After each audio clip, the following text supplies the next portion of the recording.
We think about, we talk about tokenizing NYC just as kind of a mental model.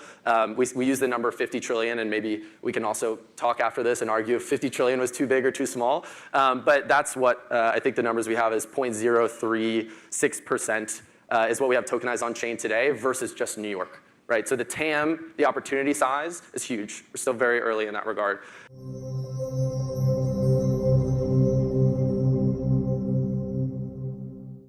Alrighty, what is going on, everybody? Grand Rising, or good afternoon, or good evening, depending on where you're at in the world.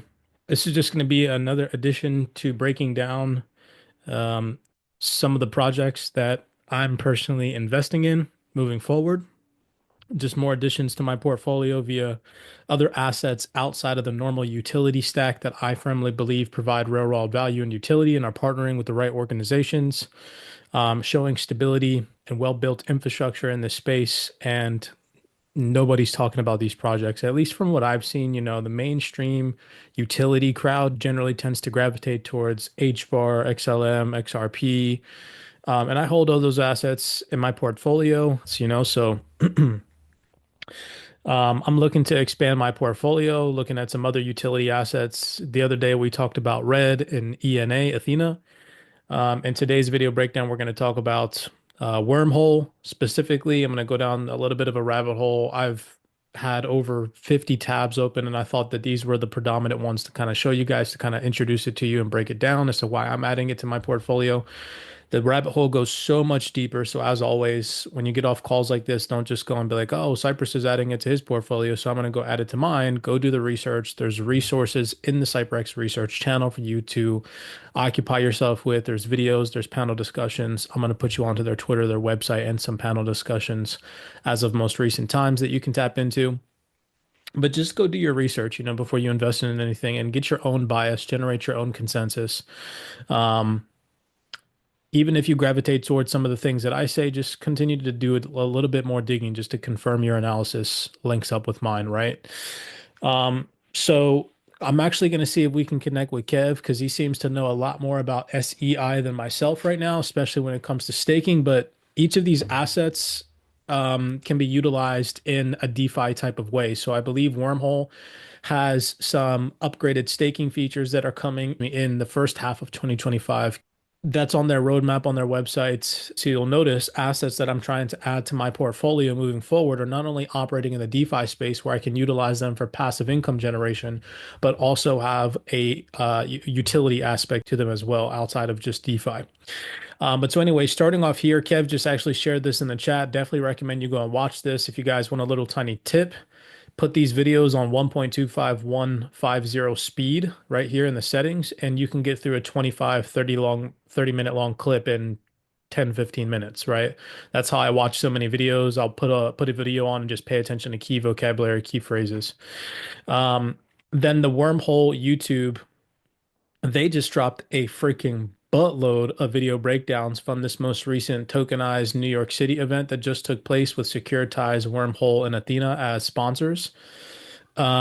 And I mean, look at all these videos are fresh and they hardly have any views. I mean, 61, 55, 171, 93 views. And there are so many gems in here. You got BlackRock talking on stage, Securitize talking on stage, Wormhole, Athena, you got Red talking on stage. I mean, so many highly reputable individuals just conversated at this event, and nobody's again paying attention. So I dropped this in the research channel for you guys. You guys have access to this. And also one of our head researchers has been constantly dropping research gems on not only both of these projects, but also from these upcoming and most recent events that have taken place. So just go back and watch some of those panels. You will learn. If you're not a type of person that likes to do reading research, then I suggest you start tapping into the video educational section and all the videos that are shared in the CYPRX research as your research base, because you will learn probably just the same amount of information, if not more, than you will as reading a document by just watching these panel discussions, right?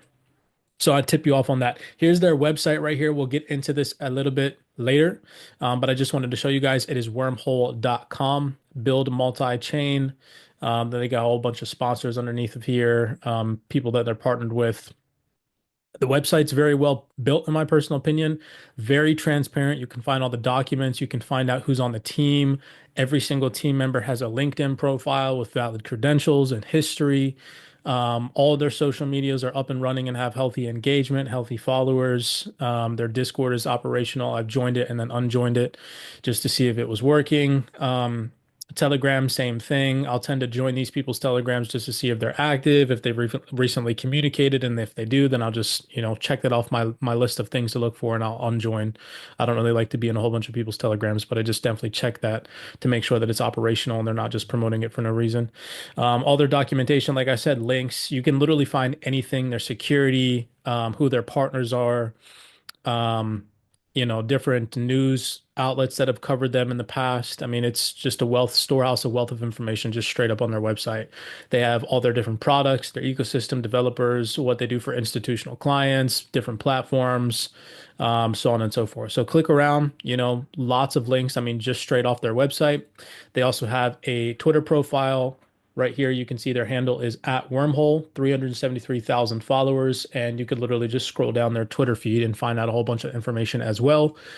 Something else I look for is healthy engagement. I mean, you can see here, you don't ever want to see a X profile with 300,000 plus followers, and on their impression engagements they're getting 100 views, 200 views, right? Then that would mean or correlate to them having bot followers, and that's not a good thing. But I mean, you can clearly see here the average view count on Wormhole's posts is anywhere between 10 to 100,000 impressions. So I say that that's pretty dang healthy for healthy organic engagement.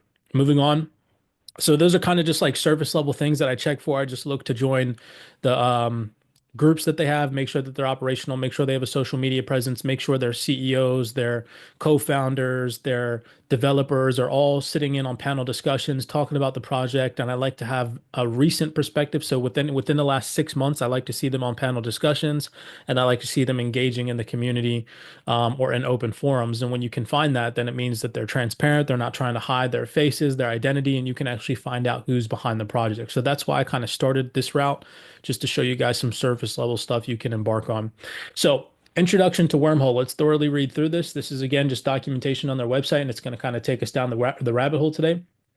So in the rapidly evolving landscape of blockchain technology, interoperability between different blockchains remains a significant challenge. Keep in mind, this whole entire time, we are both advocates of XLR as well as another interoperability stack platform. And you're actually going to see here in just a second how Uniswap chose Wormhole over XLR. However, both XLR and Wormhole were the only interoperability platforms that met the requirements for Uniswap, which is the biggest DEX in DeFi. We'll get to that in just a second. So in the rapidly evolving landscape of blockchain tech, and interoperability between different blockchains remains a significant challenge. Developers often face hurdles in creating applications that can seamlessly operate across multiple blockchains, limiting innovation and the potential of decentralized ecosystems. Wormhole addresses this problem by providing a generic message passaging protocol that enables secure and efficient communication between blockchains.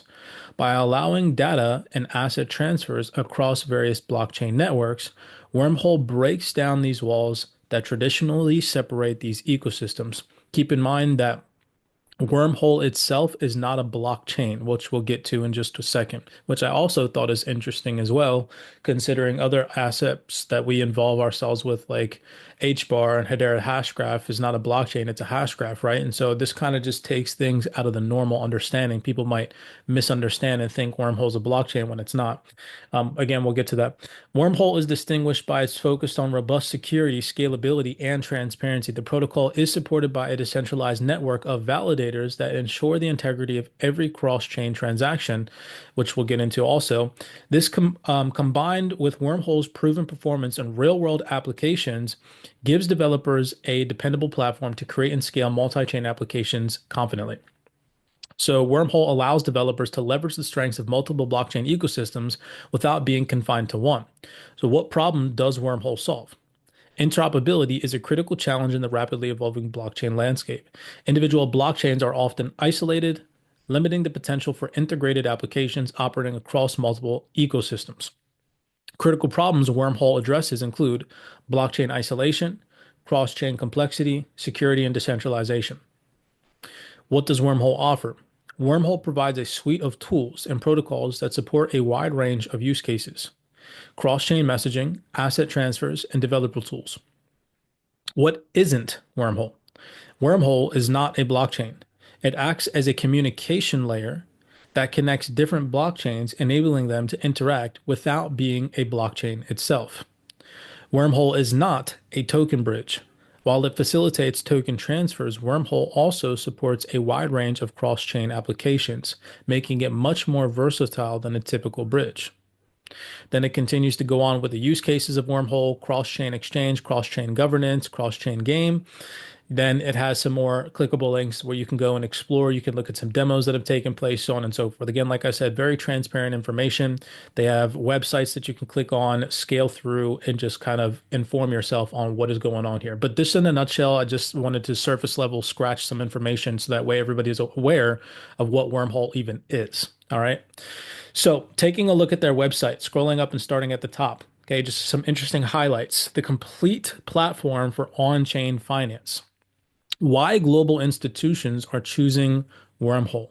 Wormhole has emerged as the go-to platform for the world's most systemically important on-chain assets, meeting the rising institutional demand for secure interoperable blockchain solutions in capital markets.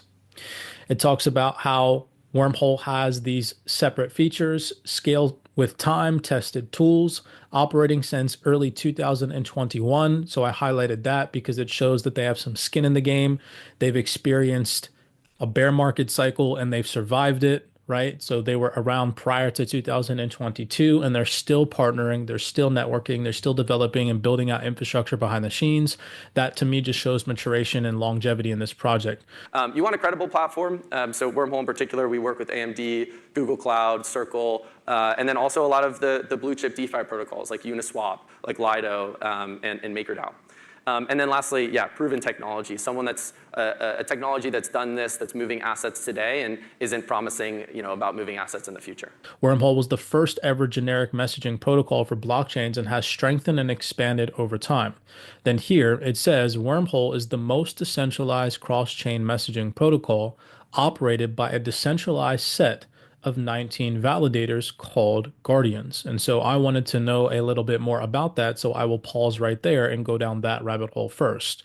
So what are these guardians? Wormhole relies on a set of 19 distributed nodes that monitor the state on several blockchains. In Wormhole, these nodes are referred to as guardians. The current guardian set can be seen in the dashboard, which we'll get into and highlight some of those guardians here in just 1 second because they're pretty big. Guardians fulfill their role in the messaging protocol as follows. Each guardian observes messages and signs the corresponding payloads in isolation from other guardians. Guardians combine their independent signatures to form a multisig, and the multisig represents proof that the majority of the Wormhole network has observed and agreed upon the state.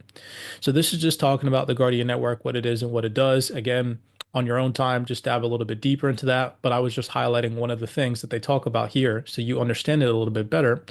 And so they give you access to who is on that Guardian list, and I'll just highlight 3 of those for you all. So Chain Layer, Chain Node Tech, and Everstake are the 3 biggest Guardians that that Wormhole has.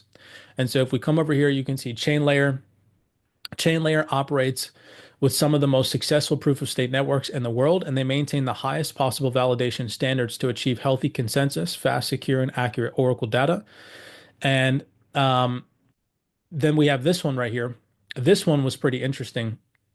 Chain Node Tech. All right. Chain Node Tech, institutional grade infrastructure for Web3 blockchain infrastructure. I've actually done pretty good. I think that was the first time I stumbled. And you can see other industry leading protocols like Soy, for example. They got Celestia here. They got Solana, Ethereum, Avalanche, so on and so forth.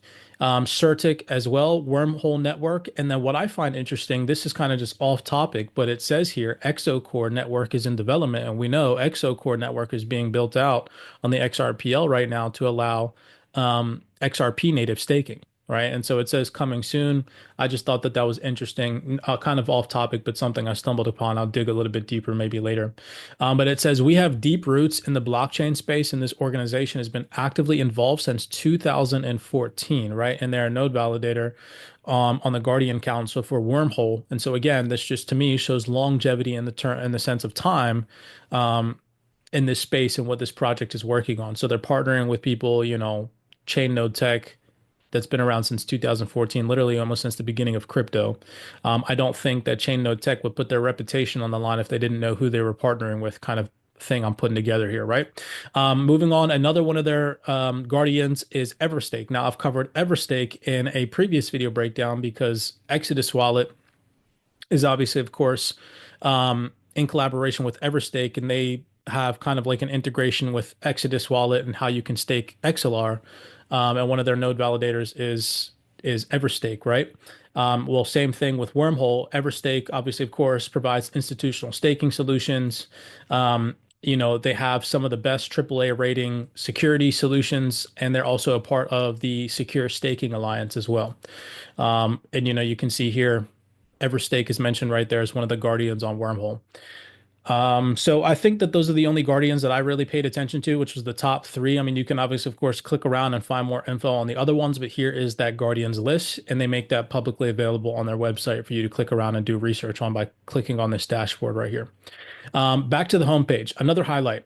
The future of finance is multi-chain. This was actually just recently updated within the last year because it says here, Securitize has selected Wormhole as its official interoperability provider for all current and future tokenized assets. That is a huge statement right there, okay?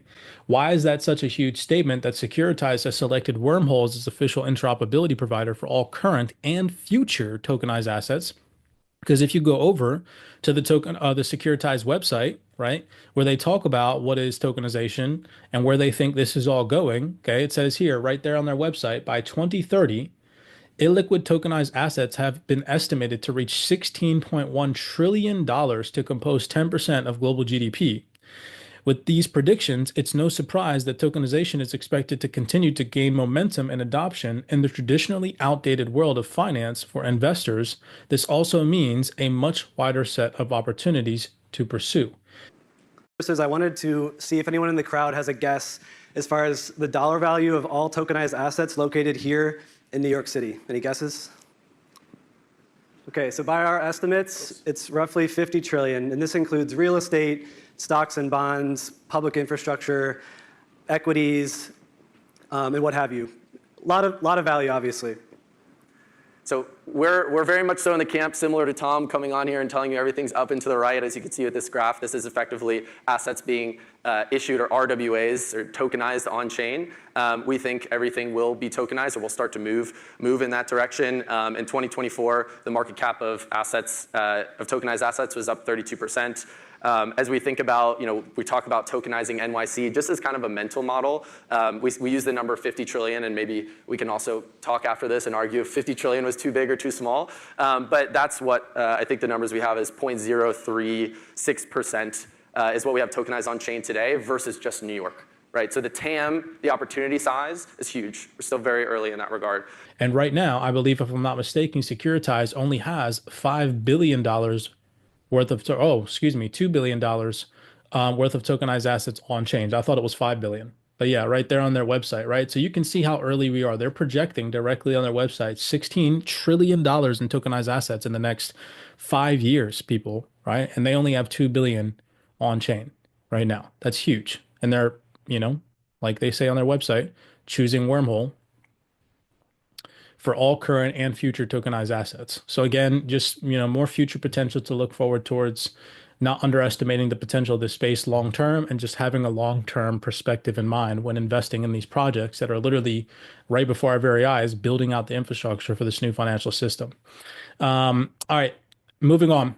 Some more interesting finds as we continue to scroll down. Here it mentioned Uniswap's most used multi-chain protocol. So I wanted to see if I could find some more info on that, and some more info did come up. It says here, Wormhole has emerged as the go-to platform for the world's most, I already read that. Let's continue down. Where's that? Okay, here. So it says, defense in-depth security. Wormhole prioritizes the safety and integrity of cross-chain communications and multi-chain development by leveraging proven technology and decentralized validation via the Guardian network, which we just kind of went over. Wormhole was the only unconditionally approved cross-chain protocol by Uniswap's Bridge Assessment Committee's security expert. So I was like, I got to learn more about that. Interestingly enough, like I said, very transparent. They have a learn more button. So I clicked it. Okay. When you click on it, by the way, we'll take a pause right there. For anybody that doesn't know what Uniswap is, Uniswap is obviously, of course, the number one DEX in the decentralized finance ecosystem. Okay. Right now, currently, they have $3.8 billion of TVL locked. At their peak in 2021, they had about 10 to $9 billion in TVL locked. Okay. So just take that into consideration. You know, Uniswap chose them as their number one bridge solution. So if we come over here, here is that bridge assessment report that was put out by Uniswap. And I just want to kind of thoroughly read through what this is and the assessment criteria that needed to be met and why Wormhole was picked over XLR, even though both XLR and Wormhole met the requirements. They're the only two interoperability solutions out of the four that exist that were chosen or that actually met the bridge assessment requirement. Okay. So it says here, I'm just going to read a couple of these highlights. As noted above, the assessment framework was based on the high level specification of the Uniswap DAO's cross chain governance use case and the specific requirements that stem from it. At a high level, a set of desirable properties were defined that guided the application of the assessment framework. Implementation and operational features or failures, have been the most prevalent source of risk across chain protocols thus far. Hence, the team applied high standards and rigorous assessment procedures to uncover potential risks arising from these factors. The desirable properties relating to protocols implementation that committee focused on including having a robust and mature implementation, clear, detailed, and accurate technical documentation, clear emergency response mechanisms and procedures, clarity and transparency around governance and operational procedures related to changes in the protocol.